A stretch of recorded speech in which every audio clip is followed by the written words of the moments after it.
வணக்கம் நண்பா. நம்ம மிடில் கிளாஸ் மாதிரி பசங்களுக்கு இருக்கிற ஒரு மிகப்பெரிய கனவு என்ன?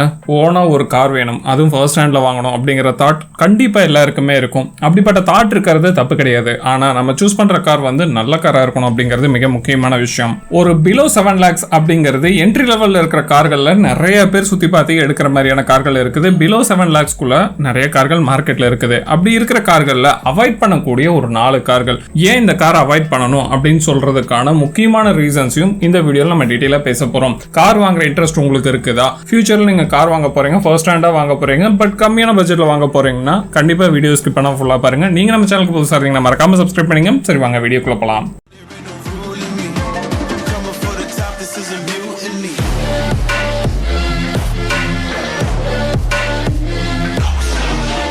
லிஸ்ட்ல ஃபர்ஸ்டா பார்க்க போற கார் எதுன்னு பாத்தீங்கன்னா எஸ்பிரஸோ அப்படிங்கிற கார் தான். ஸோ இந்த காரை பத்தி சொல்லணும் அப்படின்னா பிரீசா காரை இன்ஸ்பயர் பண்ணி தான் இந்த காரை ஒரு பாக்ஸி ஸ்டைலில் ஹேஷ்பேக் காரை நம்ம மார்க்கெட்ல கொண்டு வந்தாங்க. ஸோ இந்த கார் வேணாம் அப்படின்னு சொல்றதுக்கான முக்கியமான காரணங்கள் அப்படின்னு சொல்லி கேட்டீங்கன்னா நிறைய விஷயங்களை சொல்லலாம். பட் உதாரணத்துக்கு ஒரு விஷயம் என்னன்னா டிசைன் தான். இந்த காரோட டிசைன் அப்படிங்கிறது 100க்கு லிட்ரலி பாத்தீங்கன்னா 80% பீப்புளால விரும்பப்படலை அப்படிங்கறத மிக முக்கியமான விஷயம். டிசைன் அப்படிங்கிறது ஒவ்வொருத்தரோட பார்வையிலையும் வித்தியாசப்படும். அது நான் இல்லைன்னு சொல்லல. ஆனா மாருதியோட கார்கள் அப்படின்னு சொன்னோம்னாவே மினிமம் பார்த்தோம்னா 5000-10,000 கார்கள் வந்து மினிமம் சேல் ஆகும் நம்ம மார்க்கெட் பொறுத்த வரைக்கும். பட் எஸ்பிரஸோ பாத்தீங்கன்னா ரொம்ப கம்மியான சேல்ஸ் தான் போயிட்டு இருக்குது. பிகாஸ் இந்த டிசைனுக்காக மட்டும்தான். குவாலிட்டி அப்படின்னு சொல்லி பார்க்கும்போதும் கார் அவ்வளோ சூப்பரான குவாலிட்டி ஒன்றும் கிடையாது.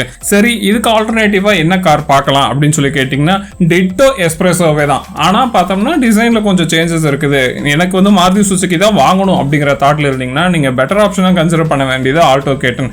ரெண்டுமே ஒரே மாதிரி தான், எந்த ஒரு டிஃபரெண்ட்டும் கிடையாது. இன்ஜின் ஆகட்டும் இல்ல மற்ற எந்த விஷயங்கள்ல நீங்க எடுத்து பாத்தீங்கன்னாலும் சரி. இப்போ நீங்க எஸ்பிரஸோ தான் வாங்கணும்னு நினைச்சீங்கன்னா நான் ஏன் ஆல்டோ கேட்டனை வந்து சஜஸ்ட் பண்றேன்னா மற்ற கார்கள் இருக்குது. நீங்க மாருதி சுசுகில தான் வாங்கணும்னு சொன்னீங்கன்னா நீங்க எஸ்பிரஸோக்கு பதிலாக ஆல்டோ கேட்டன் வாங்கலாம். ஒரு 30,000 ரூபாய் உங்களுக்கு எந்த மாடல் எடுத்தீங்கன்னாலும் குறையுது. அது முக்கியமான விஷயம். சில ஃபியூச்சர்ஸுக்கு பாத்தீங்கன்னா நீங்க அதிகமா ஸ்பெண்ட் பண்ண தேவையில்லை அப்படிங்கிறது தான் மிக முக்கியமான விஷயம். எஸ்பிரஸோவை கம்பேர் பண்ணும்போது Alto K ten far better than design அப்படிங்கறத நான் சொல்லுவேன். ஸோ இதை பத்தி உங்களோட ஒப்பீனியன் எதா இருந்தாலும் சரி கீழே இருக்கவே இருக்கு கமெண்ட் செக்ஷன் பதிவு பண்ணுங்க. லிஸ்ட்ல ரெண்டாவதா பார்க்க போற கார் எதுன்னு பாத்தீங்கன்னா ரெனால்டோட குவிட் கார் தான். சோ இந்த கார் ஏன் இந்த செக்மெண்ட்ல நான் எடுத்துட்டு வந்திருக்கேன் அப்படின்னு சொல்லி கேட்டீங்கன்னா 7 lakhsக்குள்ள நீங்க எடுக்க வேண்டிய கார்கள் அப்படின்னு சொல்லி பார்க்கும்போது இந்த காரை அவாய்ட் பண்றதுக்கான முக்கியமான ரீசன் இது எதிர்பார்த்த அளவுக்கு ரிலேபிளா இல்லை அப்படிங்கிறது மிக முக்கியமான விஷயம். 2 to 3 years வரைக்கும் கார் நல்லா இருக்கு அப்படின்னு சொல்றாங்க. அதுக்கப்புறம் ஏதாவது ஒரு மேஜரான ப்ராப்ளம் வந்துச்சுன்னா அடிக்கடி சர்வீஸ் சென்டர் எடுத்துட்டு போற மாதிரி இருக்கு அப்படிங்கறத ஒரு ஓனர் வந்து எனக்கு சொல்லியிருந்தாரு.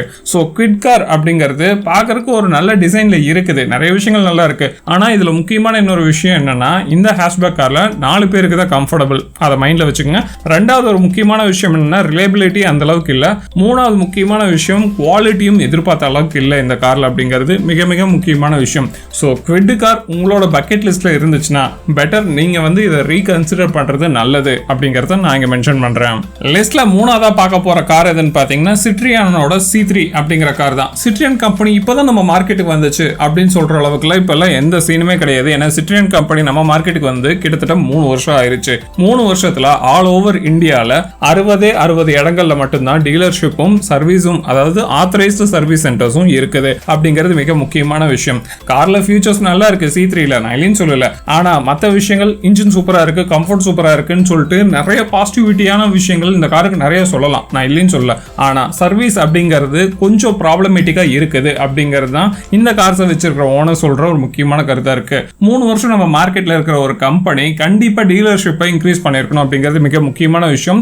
ஏன்னா 60 டீலர்ஸ் மட்டும் தான் இருக்கிறாங்க மார்க்கெட்ல, ஆத்தரைஸ் சர்வீஸ் சென்டர்ஸும் லிமிட்டடா தான் இருக்குது அப்படிங்கிறது அந்த காருக்கு பின்னாடி எந்த அளவுக்கு இம்பாக்ட் ஆகும் அப்படிங்கறத யோசிச்சு பாருங்க. ஏன்னா தமிழ்நாட்டுக்குள்ளேயே பாத்தீங்கன்னா 60 டீலர்ஸ் வந்து தாராளமா கொடுக்கலாம். அந்த அளவுக்கு பார்த்தோம்னா இங்க நிறைய பிளேசஸ் இருக்கு. அப்படி இருக்கும்போது மொத்தமான இந்தியாவுக்கே 60 இடத்துல மட்டும்தான் டீலர்ஸ் இருக்காங்க அப்படிங்கிறது எந்த விதத்தில் நியாயமா இருக்கும்? அதுதான் இங்க ஒரு மிகப்பெரிய கேள்விக்குறியா இருக்குது. ரெண்டாவது முக்கியமான விஷயம் என்னன்னு பாத்தீங்கன்னா கார் சூப்பரா இருக்குது. நீங்க ஃபியூச்சர்ல காரை வந்து ஸ்விட்ச் பண்ண போறீங்க, அதாவது இந்த காரை சேல் பண்ணிட்டு இன்னொரு கார் வாங்குறதுக்கு நீங்க ஐடியா பிளான் பண்ணிட்டு இருக்கீங்க. ரீசேல் வேல்யூ அப்படிங்கிறது அங்க ஒரு முக்கியமான இம்பாக்ட் இருக்குங்களா. நீங்க யார் லட்சாதிபதி கோடீஸ்வரன் எல்லாம் கிடையாது. ஏன்னா நீங்க வந்து பிலோ 7 lakh குள்ள தான் கார் வாங்குறீங்க. அப்போ உங்களோட சேவிங்ஸ் எல்லாத்தையும் போட்டு தான் ஒரு கார் வந்து நீங்க பர்ச்சேஸ் பண்ண போறீங்க அப்படிங்கிறது தான் முக்கியமான விஷயம்.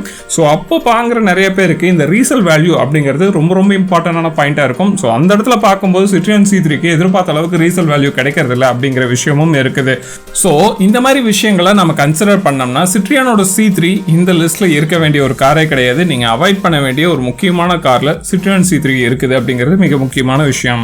லிஸ்ட்ல கடைசியா பார்க்க போற கார் எதுன்னு கேட்டீங்கன்னா வேகனார் அப்படிங்கிற the top most selling car of Maruti Suzuki அப்படின்னு சொன்னோம்னா வேகனார் கார் தான் சொல்லுவாங்க. அந்த காரை தான் நான் அவாய்ட் பண்ண சொல்றேன். அதுக்கான முக்கியமான ரீசன் என்னன்னு கேட்டீங்கன்னா ஆல்டர்னேட்டிவே நல்லா இருக்குது. இதை விட வேகனார் நீங்க மாருதி சுசுகி தான் போகணும்னு நினைச்சீங்கன்னா இதை விட பெஸ்ட்னு சொல்ற மாதிரியான கார் எதுன்னு கேட்டீங்கன்னா, அதாவது மற்ற பிராண்டு கிட்ட நான் போகல, ஓன் பிராண்ட்லயே பாத்தீங்கன்னா சிலாரியோ கார் வந்து இருக்குது. ஸோ இந்த கார்ல நீங்க அதாவது வேகனார் கார்ல வந்து இன்வெஸ்ட் பண்ற அமௌண்ட்டை நீங்க இந்த கார்ல இன்வெஸ்ட் பண்ணீங்கன்னா ஃபீல் குட் ஃபியூச்சர்ஸ் இன்னும் கொஞ்சம் அதிகமாக அடிஷனலா கிடைக்கிறதுக்கான வாய்ப்பு இருக்குது. பிரைஸ் டிஃபரன்சஸும் ஹெவியா இருக்குது அப்படிங்கிறது மிக முக்கியமான விஷயம். நீங்க டெஸ்ட் ட்ரைவ் பண்ணி பார்க்கும்போதே சிலாரியோ கார் நல்ல ஒரு கம்ஃபர்டபுளான ரைடிங் அதுக்கப்புறம் மற்ற விஷயங்கள்ல இப்போ சூப்பராகவே பண்ணியிருக்காங்க. ஸோ ஆல்டர்னேட்டிவா பார்க்கணும் அப்படின்னு சொல்லி நீங்க எடுத்தீங்கன்னா வேகனாரை கம்பேர் பண்ணும்போது சிலாரியோ எந்த அளவுக்கு ஃபார் தென் மோர் பெஸ்ட் அப்படிங்கிறதையும் நம்ம சொல்லலாம். ஆல்மோஸ்ட் பார்த்தோம்னா சேம் டீடைல்ஸ் தான் ரெண்டு கார்லயுமே, ஆல்மோஸ்ட் எல்லா விஷயங்களுமே சேமா தான் இருக்குது. ரெண்டாவது முக்கியமான விஷயம் என்னன்னு பார்த்தீங்கன்னா டிசைன் வைசஸ்ல கொஞ்சம் சேஞ்சஸ் இருக்குது. பூட் ஸ்பேஸ்ல கொஞ்சம் பார்த்தோம்னா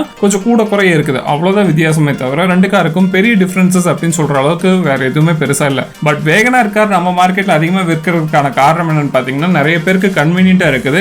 ஹைட் அதிகமாக இருக்கிறதுனால நிறைய பேர் ஏறி இறங்குறதுக்கு நல்லா இருக்கு அப்படின்னு சொல்லிட்டு அந்த காரை சூஸ் பண்றாங்க. அவ்வளவுதான். இந்த வேகனார் கார்ல நீங்க ஹைரண்ட் மாடல் போற மாதிரி இருந்தா கிட்டத்தட்ட 9 lakhs rupees வரைக்குமே ஸ்பெண்ட் பண்ணாதான் ஹைரண்ட் மாடல் எடுக்க முடியும். ஸோ 9 lakhs அப்படிங்கிறது நம்ம மார்க்கெட்டை பொறுத்த வரைக்கும் உண்மையாலுமே ஒரு நல்ல மணி. அதாவது ஒரு காரை வாங்கணும் அப்படின்னு சொல்லி நீங்க எதிர்பார்த்தீங்கன்னா அந்த இடத்துல மார்க்கெட்ல ஆல்டர்னேட்டிவா நிறைய கார்கள் அவைலபிளா இருக்குது அப்படிங்கிறது மிக முக்கியமான விஷயம். ஸோ வேகனார் கார் ஆகட்டும் சிலாரியோ கார் ஆகட்டும், ஸோ இந்த ரெண்டுல நீங்க வந்து சூஸ் பண்ணணும் அப்படின்னு சொல்லி நீங்க எடுத்தீங்கன்னா நீங்க தாராளமா வேகனாரை கட் பண்ணிட்டு நீங்க சிலாரியோ போகலாம். எனக்கு மாருதி சுசுகி தான் வேணும்னு சொல்லி நீங்க ஆசைப்பட்டீங்கன்னா, இல்ல எங்கிட்ட 8 lakhs வரைக்கும் பட்ஜெட் இருக்கு 9 lakhs வரைக்கும் பட்ஜெட் இருக்குதுன்னா உங்களோட ஆப்ஷனுக்கு ஏற்ற மாதிரி மார்க்கெட்ல நிறைய கம்பெனிகள் நிறைய விதமான கார்கள் வந்து அவைலபிளா இருக்குது. ஸோ 7 lakhs அப்படிங்கிறது ஒரு லிமிட்டடான பட்ஜெட் அப்படிங்கிறது தான் மிக முக்கியமான விஷயம். அதுல இந்த 4 கார்களை தவிர்த்து நீங்க வேற கார்களை வாங்குறது கூட உங்களுக்கு நல்லா இருக்கும் அப்படிங்கறத நான் சொல்லுவேன். பட் இந்த வீடியோவில் நான் கன்வே பண்ணது என்னன்னா, நீங்க மாருதி சுசுகி தான் வாங்கணும்னு சொன்னீங்கன்னா இந்த காருக்கு பதிலாக அதே பிராண்ட்ல இந்த கார் இருக்கு அப்படிங்கறத நான் கை காட்டியிருக்கேன். இதுவே பாத்தீங்கன்னா ஆல்டர்னேட்டிவா போகணும் அப்படின்னு சொல்லி கேட்டீங்கன்னா நீங்க நிசான் மேக்னெட் போகலாம், XUV 300 போகலாம், டாடா நெக்ஸன் போகலாம், டாடா பஞ்ச் இருக்குது,